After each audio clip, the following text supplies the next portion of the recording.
여러분 안녕하십니까. TJB는 지역이 대한민국입니다라는 주제로 새롭게 힘을 내고 있는 충청권 각 지역에서 현장 뉴스를 진행하고 있습니다. 오늘은 아산 외암 민속마을에서 특집 뉴스를 진행하는데요. 먼저 국정감사를 비롯해 준비한 소식 전해드린 뒤 잠시 후 박경귀 아산시장을 모시고 자세한 이야기 들어보겠습니다. 오늘 첫 소식입니다. 계룡대에서 열린 국정감사에서 대통령과 도지사 공약인 6.4 논산 이전에 대해 여당 의원들조차 반대 목소리를 내며 논란이 커지고 있습니다. 대전시와 세종시에 대한 국회 국정감사가 열린 가운데 지역화폐와 주민 참여 예산 등이 도마 위에 올랐지만 심도 있는 내용은 없었습니다. 보도에 김철진 기자입니다. 더불어민주당의 불참 속에 시작된 대전과 세종시 국정감사. 국민의힘 의원들은 같은 당인 이장우 대전시장과 최민호 시장을 격려했고 전임 민주당 시장들의 정책은 비판하며 감사를 시작했습니다. 허태정 전 시장 당시 200억으로 늘어난 주민참여 예산이 소수 시민단체를 위한 꿀단지로 전락했다고 지적했고 지역화폐 온통대전이 신구 도심 간 소비 쏠림 현상과 소비 증가에 효과도 없다고 날을 세웠습니다. 실제로 지역별로 소비 현황을 보면 서구하고 유성구가 압도적으로 높고 원도심이 좀 매우 낮습니다. 현재 지역화폐 관련해서는 지난 정부에서 표심을 얻기 위해서 선심성으로 시작된 소비지원금이라고 저는 생각하고 있습니다. 예정보다 2시간 이상 감사장에 늦게 도착한 더불어민주당 의원들은 세종시에 대한 국정감사에서 시 공무원들의 잇따른 극단적 선택에 대한 대책을 추궁했습니다. 최근 4개월간 공무원 3명이 숨졌다며 세종시의 업무과중 해소 대책을 요구했습니다. 대부분의 자살들이 업무가 과중해서 그리고 또 조직 내 적응을 잘 하지 못해서 그런 것 같은데 특별한 그런 대책 세워주시고 3명이 극단적인 선택한 것은 시장으로서 굉장히 가슴 아픈 일이지만 현재 수사 중에 있다는 말씀을 드리고요. 어쨌든 이유야 어떻든 저희 직원이 이런 일을 했다는 것에 대해서는 제가 송구스러운 마음이 있어서. 대전 세종경찰청 국정감사는 대전 국민은행 강도살인 사건 해결에 대한 칭찬과 강압수사 논란, 성범죄 전담 인력 부족 등이 거론됐지만 다음 날 일정을 이유로 1시간 반 만에 끝내 졸속 감사란 지적이 나왔습니다. 같은 시각 계룡대에서 열린 국회 국방위 국정감사에선 6.4 논산 이전에 대해 여당 의원들이 반대 목소리를 내 논란을 예고했습니다. 6.4 논산 이전은 대통령 공약으로 국민의힘 소속인 김태흠 충남지사가 추진 중인데 같은 당 의원들이 지역 이기주의, 포퓰리즘이라고 주장한 겁니다. 지역 이기주의에 의해서 이어같이 한다는 것은 절대로 있을 수 없습니다. 6.4 교장님 어떻게 생각하십니까? 전적으로 동의합니다. 6.4 이전을 위한 범도민 추진위까지 구성해 본격적인 활동에 돌입한 상황에서 지역에 적지 않은 반발이 예상됩니다. TJB 김철진입니다. 세종시 국감에서 국민의힘 의원들이 KTX 세종역 설치에 높은 관심을 보이며 적극 지원을 약속했습니다. 이채익 행정안전위원장은 대통령 세종집무실과 국회 세종의사당이 들어서면 교통 수요가 늘어날 거라며 KTX 세종역 설치의 필요성을 밝히고 인근 지자체의 반발이 예상되지만 국회도 적극적으로 지원하겠다고 말했습니다.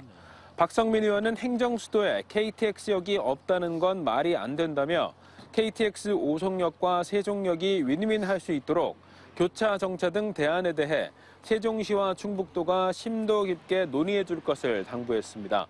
이에 대해 최민호 시장은 용역 결과를 토대로 충북도와 상생 방안을 모색하겠다고 말했습니다.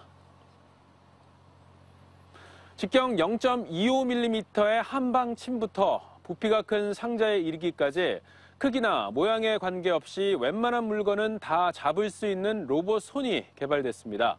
마치 코끼리 코처럼 집게와 흡착 동작을 동시에 적용한 세계 최초의 기술인데 일상생활이나 산업 현장에서 폭넓게 활용 가능할 것으로 기대됩니다. 김건규 기자의 보도입니다. 사람 손으로도 잡기 어려운 직경 0.25mm 두께의 한방침을 거뜬히 잡고 심지어 얇은 핀을 바늘코에 꿰기까지 합니다. 굵기와 형태가 제각각인 나뭇가지를 들어올려 꽃꽂이도 능수능란합니다. 둥근 모양의 인형을 상자에 넣어 선물을 포장한 뒤 케이크에 초를 꼽고 성냥을 그어 촛불을 밝혀 생일 파티 준비를 간단하게 마칩니다. 코끼리가 코로 빨아들이면서 코끝을 오므려 물건을 잡듯이 세계 처음으로 집게와 흡착 기술을 동시에 활용한 로봇손입니다.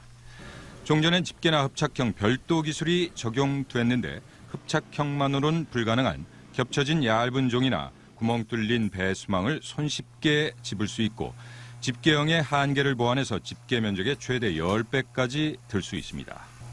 또 집게 부분을 말랑말랑한 실리콘 재질로 만들어서 별도의 센서 없이도 다양한 형태와 크기의 물체를 파손 없이 안정적으로 잡아 조립하고 이동시킬 수 있습니다. 집게와 흡착형을 동시에 구현할 수 있도록 구현을 해서 마치 코끼리 코가 작은 물체는 코를 이제 꼬집어서 잡고 큰 물체는 흡착해서 잡는 것처럼 저희도 아주 작은 물체부터 큰 물체까지 모두 잡을 수 있는 연구진은 앞으로 인공지능 기술을 접목시켜서 보다 정밀한 분야까지 활용도를 높인다는 계획입니다. 특별한 지능이 없어도 어지간한 작업들은 다 해낼 수 있다는 건데 결국에는 지능과 결합이 돼야 되고요.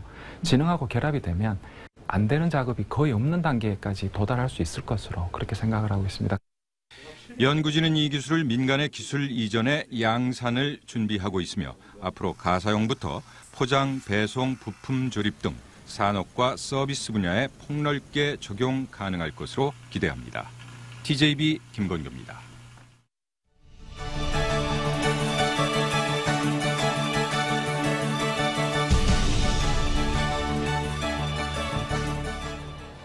바다와 호수, 온천까지 있는 아산은 전국적인 관광도시로 이름을 날렸지만 최근에는 관광산업이 주춤했던 측면이 없지 않은데요. 관광과 예술을 접목해 아산 신정호 일대와 외암 민속마을을 새로운 볼거리로 만들고 국제 비엔날레도 추진하는 등 문화 관광도시로의 재도약을 꿈꾸고 있습니다. 김세범 기자입니다. 100년 전인 일제강점기에 저수지로 만들어진 아산 신정호. 세종 호수공원보다 1.2배 큰 규모로 야외 음악당과 음악분수, 조각공원 등이 확충돼 국민관광단지로 격상됐습니다. 민선 8기가 출범하자 이 일대를 국내 문화예술의 메카로 조성하는 이른바 신정호 아트밸리 사업이 본격화되고 있습니다. 지난 8월 락 페스티벌을 시작으로 한 달꼴로 클래식과 대중가요 공연이 개최된 가운데 다음 달에는 재즈 페스타가 열립니다. 여기에 미술과 연극 분야의 상사를 위해 시범 전시와 공연도 이번 달 순차적으로 선보이는 등 예열 작업이 한창입니다. 저희 예술인들이 문화예술을 펼칠 수 있는 광장에 대해서 굉장히 좋고요. 또 외지에서 큰 공연 같은 것도 가지고 옴으로 해서 외지의 관광객들이 이쪽으로 유치할 수 있는 그런 계기가 되기 때문에 주변에 현충사와 은행나무길 등 관광지와 연계한 신정호 아트밸리 순환버스도 개설해 운행에 들어갔습니다. 아산시는 이 같은 아트밸리 사업이 본 궤도에 오르면 신정호 인근 대형 카페 30여 개를 갤러리로 활용해 국제 비엔날레를 개최한 뒤 2030년엔 국가정원 지정에 도전할 방침입니다. 외암 민속마을의 관광 상품화에도 많은 공을 들이고 있습니다. 마을 전체에 조명시설을 갖춰 화려한 야간 경관을 제공해 관광객들에게 밤에도 찾는 야행 탐방이 색다른 볼거리를 제공합니다. 전통 방식으로 농기구를 만드는 대장간과 항약을 다려보는 한약방 등도 확충해 저작거리가 한층 풍성해졌습니다. 내일부터는 가을거지가 끝난 뒤 남은 지프로 체험할 수 있는 다양한 프로그램을 마련한 지풀문화제가 사흘간 펼쳐집니다. 이번 축제 기간 중 저희 외암 민속마을에 오시면 지프를 이용해서 각종 공예 체험도 하실 수 있고 허수아비를 만들던가 초가의 이영을 얻는 체험도 하실 수 있습니다. 아산시가 지역의 관광 자원에 문화와 축제를 덧입혀 한 차원 격을 높이고 확장시켜 국내 최고의 문화 관광 도시로 우뚝 설 채비에 나서고 있습니다. TJB 김세범입니다. 앞서 보셨던 것처럼 아산 외암마을 지풀문화제가 내일부터 사흘 동안 이곳 외암마을과 저작거리 일원에서 열립니다. 이번 지풀문화제는 3년 만에 다시 개최되는 만큼 더욱더 다양한 프로그램들이 마련돼 기대를 모으고 있는데요. 박경귀 아산시장 모시고 아산의 문화관광 산업과 시 발전 방향에 대해 이야기 들어봅니다. 시장님 안녕하십니까? 네, 안녕하세요. 제 오늘 멋진 개량 한복 참 잘 어울리십니다. 네, 감사합니다. 아산 외환마을은 지난해부터 올해까지 이제 2년 연속으로 한국관광 100선에 이제 선정됐다고 들었습니다. 네, 그렇습니다. 이 외환마을에서 이 지풀문화제가 열리는 만큼 의미가 남다를 것 같은데 어떤 행사인지 자세한 설명 좀 부탁드리겠습니다. 네, 우리 예안 민속마을은 민속촌이 아닙니다. 실제 우리 주민들이 살아가는 공간이고요. 정말 생생하게 전통과 현대가 어우러진 하나의 큰 박물관이라고 할 수 있겠습니다. 이곳에서 다양한 행사가 이루어지는데요.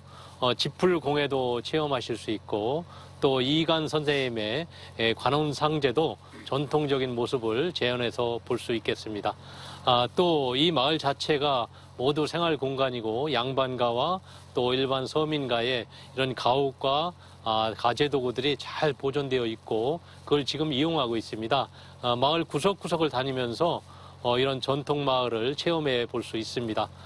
특히 이제는 우리 예안 민속 마을이 전국에서 가장 이름난 그런 마을로 유명한데요.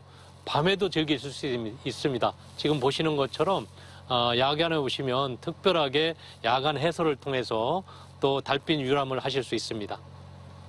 네, 좀 전 보도에서도 전해드렸지만 문화관광도시 아산의 명성을 되찾기 위해서 정말 많은 노력들을 하고 계신데요. 구체적으로 어떤 계획 가지고 계실까요? 예, 우리 아산이 산업도시로서 이렇게 잘 발전해 왔는데요. 지금 주민들께서 가장 갈증하는 것들은 문화예술 욕구라고 생각합니다. 그래서 다양한 문화예술 프로그램을 통해서 이제 아산이 문화도시로 거듭나는 게 중요합니다. 그래서 아산을 이제는 아트밸리 아산으로 브랜드를 바꿔나가려고 합니다. 신정호 아트밸리를 중심으로 해서 그곳에서 다양한 고품격 축제와 문화예술 공연을 많이 펼칠 겁니다.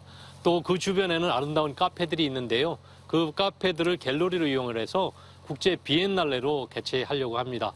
더군다나 그곳을 수변 공간으로만 쓰는 게 아니라 다양한 주민들이 또 외국의 관광객까지 올 수 있는 정원을 만들려고 합니다. 충남 제1호 지방정원을 2024년까지 만들고 2030년까지 국가정원 3호에 도전하려고 합니다.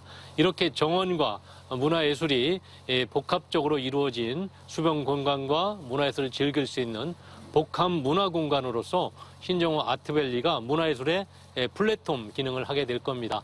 앞으로 신정호 아트밸리뿐만이 아니고요. 아산시 전역이 아트밸리로서 문화예술이 365일 동안 넘쳐 흐르는 그런 문화도시로 만들어 나갈 겁니다. 네. 이 시장님 말씀 들어보면은 이제 충남의 대표적인 산업도시였던 아산이 문화예술, 관광도시로 이제 변모할 것 같은데 이제 취임하신 지 어느새 이제 100일이 지났습니다. 그렇습니다. 시장님 취임하시고 나서 시민들과의 소통을 이제 강조해 오셨고 이 민선 8기 최고 지향점이 있다면 어떤 것이고 또 시민들과의 소통 어떤 방법으로 강화해 나가실 계획인지 여쭤보겠습니다. 네. 저는 지금까지 시민들과 다양한 소통을 해왔는데 첫 번째로는 현장 소통을 많이 했습니다. 그래서 직접 현장에 나가서 시민들의 애로사항을 듣는 그런 노력을 많이 했고요. 특히 이러한 소통을 제도화하기 위해서 전국 최초로 참여자치위원회를 만들었습니다. 참여자치위원회는 시민들을 추첨으로 뽑은 다음에 누구든지 원하는 분야의 시정에 참여해서 정책을 기획하고 집행하고 평가하는 과정에 함께 참여할 수 있는 이런 구조를 만들었죠. 이러한 제도는 직접민주주의 또 추천민주주의의 구현이라고 생각합니다. 이뿐만이 아닙니다. 저는 시민들과 직접 만나서 현안을 듣고 해결을 해주는 아산형통이라는 제도를 통해서 월 1회 주기적으로 만나고 있고요. 앞으로는 이걸 더 늘려야 될 것 같습니다. 주민들이 더 많이 원하셔서 한 2회 정도로 넓히고 또 시민 소통 담당관실을 따로 둬서 주기적으로도 상시 시민들이 건의사항을 낼 수 있는 그런 소통 창구를 만들려고 합니다. 네, 아산 경찰병원 분원 유치는 윤석열 대통령의 대선 공약이었죠. 그런데 최근 전국 20개 지자체들이 유치전에 뛰어든 상황인데요. 시장님께서 갖고 계신 경찰병원 분원 유치 계획에 대해서 한 말씀 듣고 싶습니다. 네, 우리 아산은 경찰타운이 있습니다. 경찰대학, 그다음에 인재개발원, 또 수사연구소 등이 있습니다. 이런 많은 기관들이 집접해 있다는 것은 경찰 가족들이 많이 온다는 것이죠. 그래서 이곳에 경찰병원 분원이 설치되게 되면 중부권은 물론 호남, 영남에서도 편리하게 오실 수 있다고 생각합니다. 특히 경찰병원 분원 설치는 대통령께서 후보 시절에 직접 아산 시민과 약속을 한 거고요. 220만 충남 도민에게 또 약속했습니다. 당연히 우리 아산에 유치되어야 된다고 생각합니다. 특히 경찰병원이 유치되면 경찰 가족은 편리하게 이용하는 것은 물론이고 우리 아산 시민들도 그동안 의료 서비스에 있어서 많은 갈증을 느끼고 있었고 부족한 부분이 있는데 의료 인프라를 또 확충하는 계기가 될 것 같습니다. 특히나 우리 아산에는 아주 중요한 인프라들이 많습니다. 지금 신정호 아트밸리가 있기 때문에 경찰타운과 바로 연접해 있어서 좋은 심신을 치유할 수 있는 그런 공간이 될 거고요. 저희는 경찰병원 유치되고 나면 그 인근을 폴리스 타운으로, 폴리스 메디칼 타운으로 주거 타운까지 만들려고 합니다. 그러면 경찰 가족이나 이런 분들이 정말 아주 좋은 도시 환경 속에서 병원 시설도 이용하고 편익 시설과 또 아트밸리도 이용할 수 있는 이런 좋은 인프라가 있기 때문에 저는 반드시 아산에 유치되어야 된다고 생각합니다. 이 박 시장님이 이제 이끌어 나가실 아트밸리 아산 큰 기대감을 갖고 저희도 지켜보겠습니다. 오늘 말씀 고맙습니다. 네, 감사합니다. 세종시가 상가 공실이 심각한 BRT 역세권과 금강 수변 상가의 허용 업종을 완화한 지구 단위 계획을 고시했습니다. 이에 따라 BRT 역세권 상가에는 이미용원과 주민체육시설 입점이, 금강 수변 상가에는 이미용원과 서점, 일반 업무시설 입점이 추가로 허용됩니다. 최민호 세종시장은 이번 상가 허용 용도 완화가 지역 소상공인 경영 개선의 마중물이 될 것이라며 상가 활성화 대책을 지속 추진하겠다고 밝혔습니다. 어젯밤 10시 30분쯤 부여 장안면 합곡리에서 승용차가 유촌 저수지로 떨어져 승용차 운전자 57살 여성이 의식을 잃었지만 낚시객의 신고를 받은 소방당국이 10여 분 만에 구조에 성공했습니다. 경찰과 소방당국은 외길에서 맞은편 달리던 차를 피하기 위해 방향을 틀다 저수지에 빠졌다는 운전자의 진술을 바탕으로 정확한 사고 원인을 조사할 예정입니다.